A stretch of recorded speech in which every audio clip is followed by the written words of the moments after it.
시원성가에 가장 감사합니다. 할렐루야. 한 주간 잘 지내셨습니까?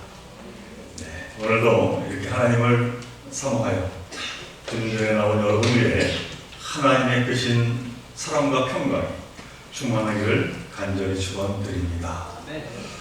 제가 올해 초 1월 중에 수요 예배 때 시편에 대해서 결론적으로 한번 말씀드린 적이 있습니다.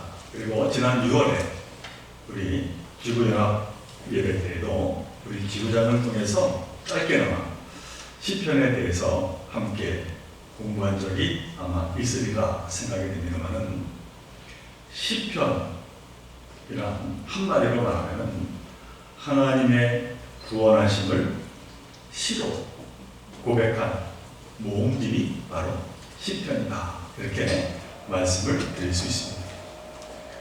그리고 이 시편은 이스라엘 백성들이 예배 드릴 때 하나님을 찬양하는 노래로 사용이 되었습니다.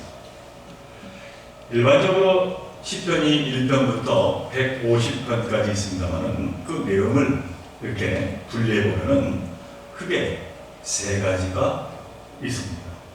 그 하나는 극심한 고통과 절망 가운데 하나님께 도움을 청하는 탄식의 시가 있고, 또 하나는 이제 하나님께 청원하여 응답받고 감사드리는 감사의 시 내용이 있고, 그리고 세 번째는 이렇게 탄식과 감사와 탄식의 내용이 함께 뒤섞여서 이렇게 하나님께 이제 고백하는 시들이 있습니다. 오늘 읽은 시편 4편은 바로 세 번째, 탄식과 감사, 또 감사와 탄식의 내용이 함께 뒤섞여 있는 시입니다. 오늘 보면 시편 40편 1절에 보니까 그 한 예로 감사와 탄식의 형식이 등장합니다. 내 여호와를 기다렸더니 귀를 기울이사 나의 부르짖음을 들으셨도다 하며 하나님께 감사합니다. 그리고 또 10절에 가보니까는 수많은 재앙이 나를 둘러싸고 나의 죄악이 나를 덮침으로 내가 낙심하였음이니이다 하면서 탄식의 고백도 등장합니다. 그런데 오늘 이 본문이 이 시편 40편에는 얼핏 보면은 눈에 잘 띄지 않지만은 꼼꼼히 읽어보면은 다른 일반적인 탄식과 감사의 시들에서 볼 수 없는 아주 독특한 면이 이 안에 있음을 발견하게 됩니다. 제가 오늘 그래서 시편 40편 전체를 다 본문으로 사실은 정했습니다만은 앞부분과 뒷부분을 잘라서 그렇게 오늘 공독하도록 했습니다. 사실은 이 독특한 면을 살피기 위해서는 전체를 한 번 다 보아야 하기 때문입니다. 자, 오늘 이 시편 40편을 이제 크게 두 부분으로 나누어 한번 생각을 해볼 수 있습니다. 한 부분인 1절에서 10절은 그 부분의 중심의 내용은 감사에 대한 노래입니다. 그리고 뒷부분 11절로부터 17절의 내용은 탄식의 노래가 나오고 있습니다. 그러니까 방금 설명한 대로 이 시편 40편의 시인은 감사와 탄식을 함께 노래 부르고 있다라고 하는 겁니다. 그런데 이처럼 감사와 탄식과 감사가 뒤섞여 있는 이 시편들 대부분은 일정한 표현 양식이 있습니다. 그리고 그 표현 양식이란 일반적으로 보면은 앞부분은 탄식의 노래가 나오고 뒷부분은 감사의 노래가 나온다라고 하는 사실입니다. 바로 이러한 형식은 감정의 흐름으로 볼 때에 아주 자연스럽습니다. 나에게 고난이 오고 고통이 오게 되어서 너무나 힘들기에 당연히 하나님께 나와 부르짖고 탄식하게 될 것입니다. 그로 인해서 이제 하나님께서 그 탄식의 응답을 하여 주심으로 말미암아 우리가 감사와 찬양을 돌리는 게 당연한 우리의 자연적인 흐름입니다. 이 구약성경 가운데서도 특별히 이 출애굽의 말씀을 보면은 이스라엘 백성들이 행하던 대부분의 모습이 이와 같습니다. 그들이 참으로 고통 가운데 너무나 힘든 가운데 하나님께 부르짖자 하나님이 그 부르짖음을 들으시고 응답하시게 되었고, 이에 그들이 감사함으로 하나님께 찬양을 올리게 되었던 그 많은 이제 사건들이 있습니다. 그런데 오늘 이 본문에 보니까 이 시편 40편은 정반대입니다. 1절에서 10절이 감사의 노래이고 11절로부터 17절이 탄식의 노래로 되어 있다라고 합니다.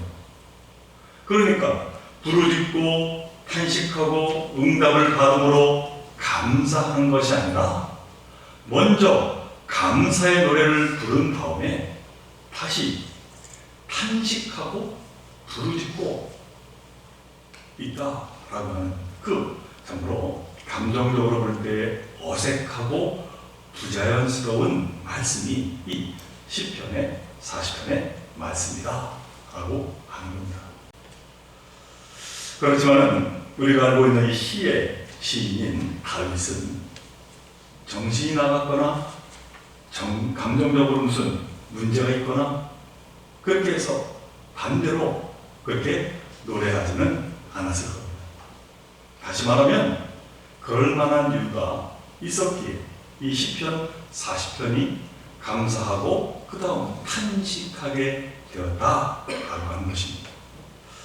자, 그렇다면 시인 다윗은 부르짖고 감사하지 아니하고 반대로 감사하고 나서 탄식하며 부르짖고 있는 것일까? 그 이유는 대체 무엇인가 하는 것입니다.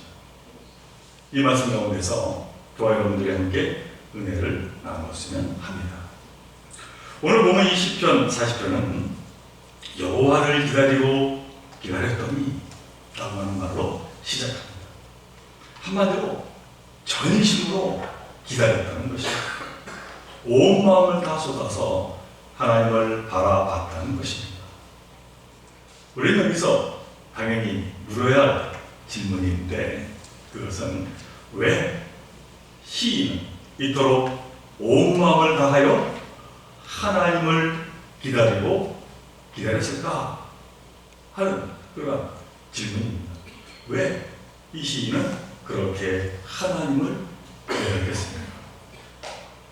사실 이 물음은 어리석은 질문입니다. 신앙인이라면 당연히 그래야 하는 것이 아니겠습니까? 우리 믿는 자들이 어려움을 겪을 때 여호와 하나님을 바라야지 그 외에 누굴 바라며 부르짖겠는가 하는 겁니다. 그런데 실제로 우리 신앙인 모두가 그렇게 전심으로 여호와를 바라지는 않는 것 같습니다. 그건 하나님에 대한 신앙이 부족하기 때문이기도 하지만은 그보다는 지금 이 시대에 살아가는 우리 현대인들에게는 하나님 외에도 기댈 데가 많기 때문입니다. 한여러 물질에 기대고 세상적인 힘에 우리는 기댑니다. 나에게 힘든 문제가 닥쳤을 때 하나님보다는 오히려 그쪽에 더 큰 의지를 하게 된다라고 하는 겁니다. 하지만 오늘 시편 시인은 온 마음으로 여호와 하나님을 기다렸다고 고백하고 있습니다. 그 이유는 분명합니다. 하나님 외에 다른 데서 기대거나 희망을 둘 데가 없었기 때문입니다. 하나님 외에 모든 희망의 불빛이 꺼져 버렸기 때문일 수도 있습니다. 어찌되었든 이 시인에겐 하나님밖에는 기다리며 바라볼 분이 전혀 없었습니다. 이러한 절체절명의 상황에서 이 시인이 하나님의 응답을 받게 된 것입니다. 그러니 얼마나 그 감사가 컸겠습니까?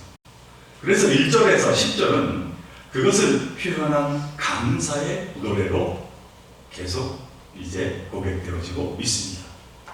나의 부르짐을 들으셨도다. 내 걸음을 견고하게 하셨도다. 이렇게 이 시인은 고백하고 있는 겁니다. 특별히 이 시인 다윗이 3절에서 이렇게 찬양하고 있습니다. 새 노래 곧 우리 하나님께 올린 찬송을 내 입에 두셨으니 많은 사람이 보고 두려워하여 여호와를 의지하리로다. 곧 이 다윗이 여호와 하나님을 기다렸더니 자기를 구원하셨고 그 기도를 들어주심으로 말미암아 참으로 살아계신 하나님을 그들이 바라보고 두려워하였다라고 하는 것이죠. 그래서는 참으로 하나님께 이제 새 노래로 다시 찬양을 드리게 되었다고 그렇게 고백하고 있는 겁니다. 자, 그렇다면 이렇게 하나님이 베푸신 그 크신 은혜로 말미암아 이 시인 다윗이 부르게 된 새 노래란 과연 어떠한 내용을 담아서 어떠한 의미로 드린 새 노래가 되었겠습니까? 아마도 이 시인이 부른 새 노래란 아마 여러 가지 면을 우리가 생각해 볼 수가 있을 겁니다. 그 대표적인 것 하나는 그가 부른 새 노래는 새로운 생을 시작했음을 보여주는 고백의 노래였을 것입니다. 과거와는 다른 새 삶의 시작을 다시 한번 스스로 다짐하고 알리는 그러한 노래를 불렀을 것입니다. 따라서 그는 그가 옛 노래가 아닌 새 노래를 부름으로 인하여 곧 과거의 삶과 단절하겠다 하는 그러한 의지로 불렀을 겁니다. 정말 아픈 과거였던 화려하고 찬란한 과거였던 그거 다 내려놓고 이제는 새롭게 하나님께 나아가는 그 노래를 부르게 되었다라고 하는 겁니다. 오늘 보면 4절에 보니까 이 시인이 그렇게 끊어낸 과거가 어떠한 것이었는가를 그는 이야기합니다. 여호와를 의지하고 교만한 자와 거짓에 치우치는 자를 돌아보지 아니하는 자는 복이 있도다. 여기서 이 시인은 교만하고 거짓에 치우친 자와 여호와를 의지하는 자를 대조합니다. 그래서 이제 앞으로는 교만하고 거짓에 치우친 과거의 자신의 삶을 끊어내겠다는 겁니다. 오직 하나님만을 의지하겠다는 고백입니다. 바로 이것이 이 시인이 부른 새 노래의 고백인 것입니다. 자, 그런데 우리는 여기서 좀 더 한 걸음 나아가서 구체적으로 살펴보아야 할 것이 하나가 있습니다. 그것은 그가 과거에 가졌던 교만하고 거짓에 치우친 자의 삶이라고 하는 것이 대체 어떠한 삶이었는가 하는 겁니다. 이는 어떠한 삶을 뜻하는 것입니다. 한마디로 우상을 숭배하며 살았던 삶을 끊겠다, 그렇게 그는 고백하고 있는 겁니다. 사실 시편뿐만 아니라 성서 전체를 보면은 이 우상을 믿는 것은 절대로 금했습니다. 따라서 과연 우상을 믿는 게 뭘 의미하는지, 그리고 그것을 왜 그토록 금하는지를 아는 것은 우리가 바른 신앙을 위해서 너무나도 중요한 문제가 아닐 수가 없습니다. 우리 사랑하는 종교에서도 여러분, 우상 숭배라고 하는 것이 대체 무엇입니까? 여러분들은 그것을 무엇이라고 생각하고 있습니다. 이 우상 숭배와 관련해서 사람들은 일반적으로 섬기지 말아야 할 우상이 뭔가 하는데 관심을 기울입니다. 그래서 우리가 우상이 뭔지만 제대로 알면 그것을 섬기지 않을 수 있다, 이렇게 생각합니다. 하지만 이러한 우상에 대한 이해는 사실 근본적으로 잘못된 이해입니다. 다시 말하면 이 세상에서 본래부터 우상인 것은 존재하지 않았습니다. 그러니까 우상은 처음부터 우상이 아니라 사람이 섬길 때 우상이 되는 겁니다. 우상이 먼저 존재하고 그 다음에 그걸 섬기게 된 것이 아니라 무엇이든 사람들이 섬기면 그것이 우상이 되고 만다는 사실입니다. 그것이 자연이든 돌덩이든 조상이든 혹은 자식이든 돈이든 눈에 보이지 않는 그 무엇이든 상관이 없습니다. 그것이 무엇이든 간에 사람이 그걸 섬긴다 라고 하는데 우상 숭배가 시작되는 겁니다. 오늘 시편 시인이 이제부터 부르겠다고 하니 새 노래는 바로 이것과 밀접한 관계가 있습니다.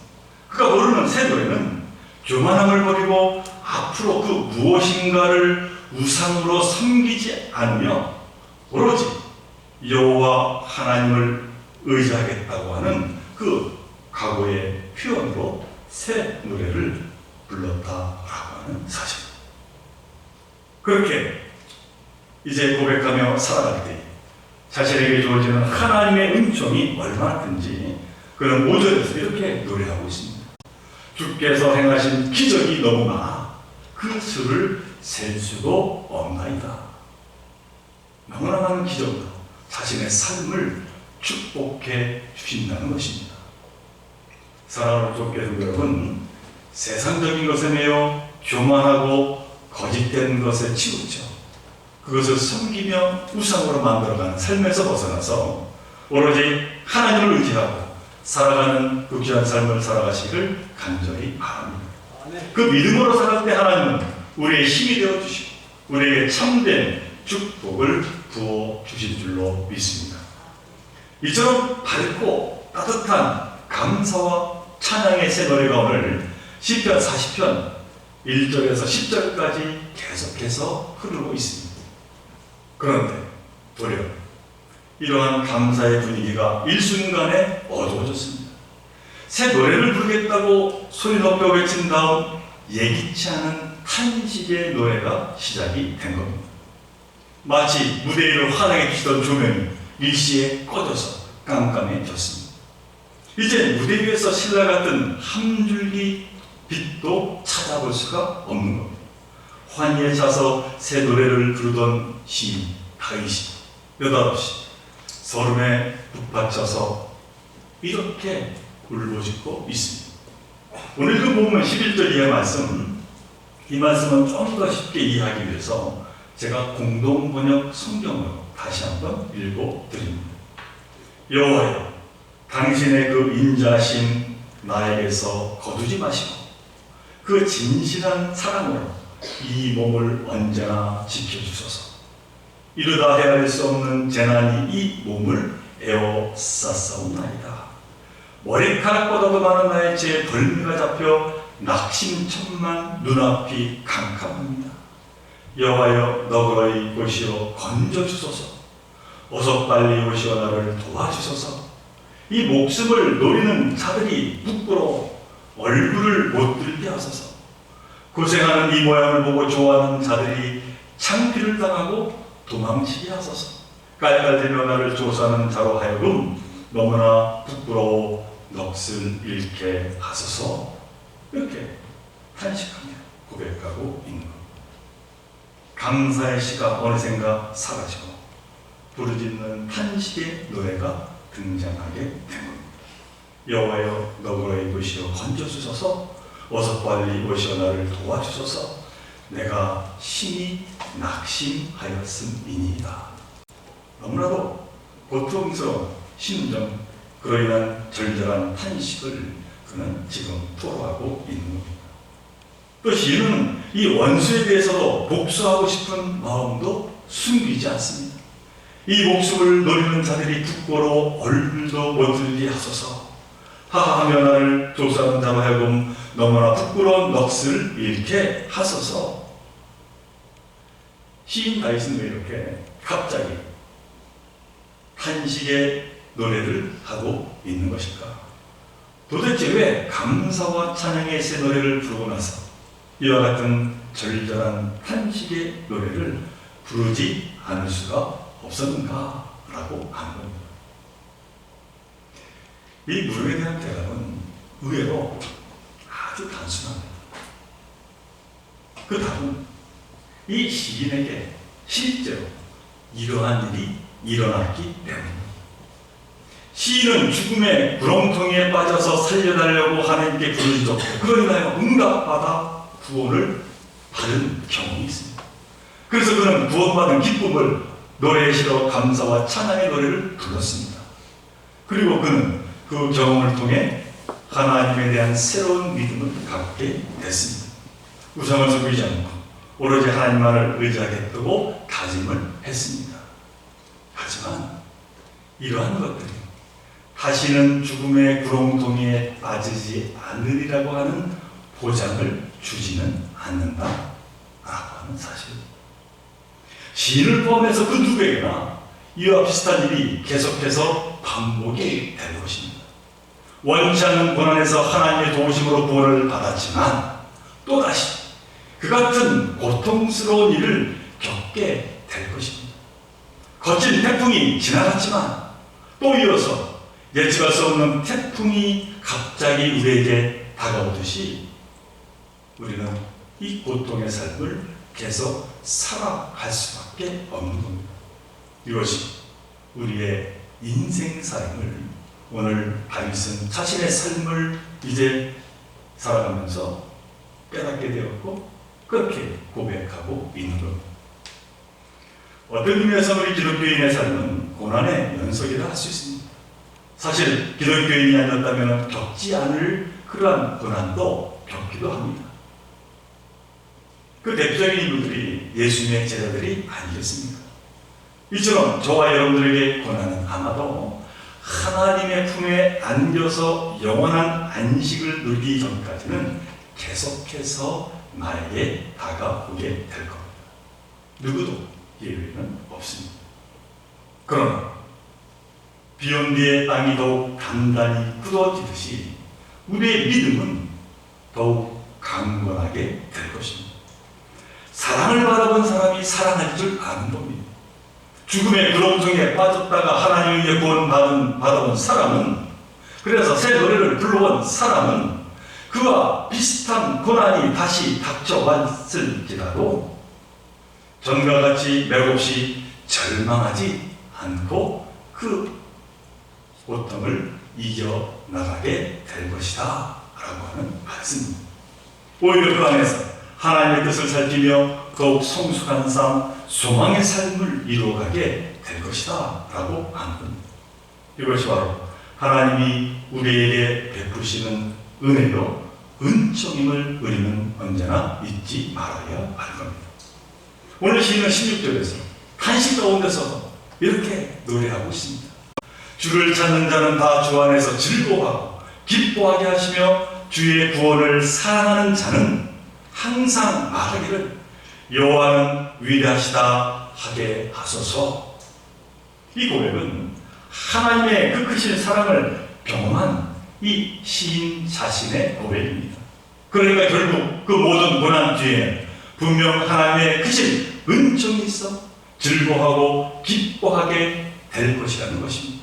그러니 비록 지금은 고난의 한가운데 놓여있을지라도 하나님을 의지하며 소망의 끈을 놓지 말을 것을 스스로에게 격려하고 또 만인들에게 당부하고 있는 겁니다.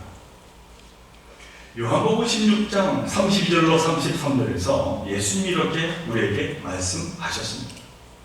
내가 혼자 있는 것이 아니라 아버지께서 나와 함께 계시니라. 이것을 너희에게 이르는 것은 너희로 내 안에서 평안을 누리게 하려 함이라. 세상에서는 너희가 환난을 당하나 담대하라. 내가 세상을 이겼노라. 사랑하는 종교회성 여러분, 예수님의 이 말씀이 저와 여러분들에게 주시는 복된 말씀 되시기를 간절히 바랍니다. 너희가 환난을 당하나 담대하라. 내가 세상을 이겨노라. 하나님이 함께 하시니 너희를 또한 세상을 이기리라. 그러니 그 믿음으로 살아가고 예수께서 우리에게 정으로 격려하고 계심을 우리는 언제나 기억해야 될 줄로 믿습니다. 나와 함께 하시는 임마누엘 하나님을 의지하고 나에게 닥친 모든 환난을 담대히 맞서는 여러분 되시기를 간절히 바랍니다. 시편 시인 다윗처럼 새로운 노래로 찬양하며 살아가시는 저 여러분 모두가 되시기를 주님의 이름으로 간절히 축원을 드립니다. 함께 기도드립니다. 사랑하는 하나님, 오늘 가이슨 참으로 하나님으로 인해서 다시 한번 감사 찬양의 새 노래를 불렀지만, 그러나 또 참으로 원치 않는 고통 가운데 신음하고 있음을 보게 됩니다. 그러나 그 가운데서도 그는 절망하지 아니하고 다시 자신의 믿음을 세워나가며 하나님을 의지할 때 참으로 하나님께서는 즐거워하고 더 큰 기쁨을 허락하여 주심을 믿고 참으로 하나님은 위대하시다 이렇게 고백하고 있음을 보게 됩니다. 저희들도 이 믿음으로 모든 어려움을 이기는 저희들 모두가 되게 하여 주옵소서. 이만을 하나님만을 바라보고 모든 것을 감당하며 그 가운데 소망의 삶을 살아가는 저희들 모두가 되게 하여 주옵소서. 새 노래로 하나님께 영광 돌리는 저희들 모두가 되게 하여 주시기를 간절히 바라며 이 모든 것 우리 주 예수 그리스도 이름으로 감사하며 기도하옵나이다.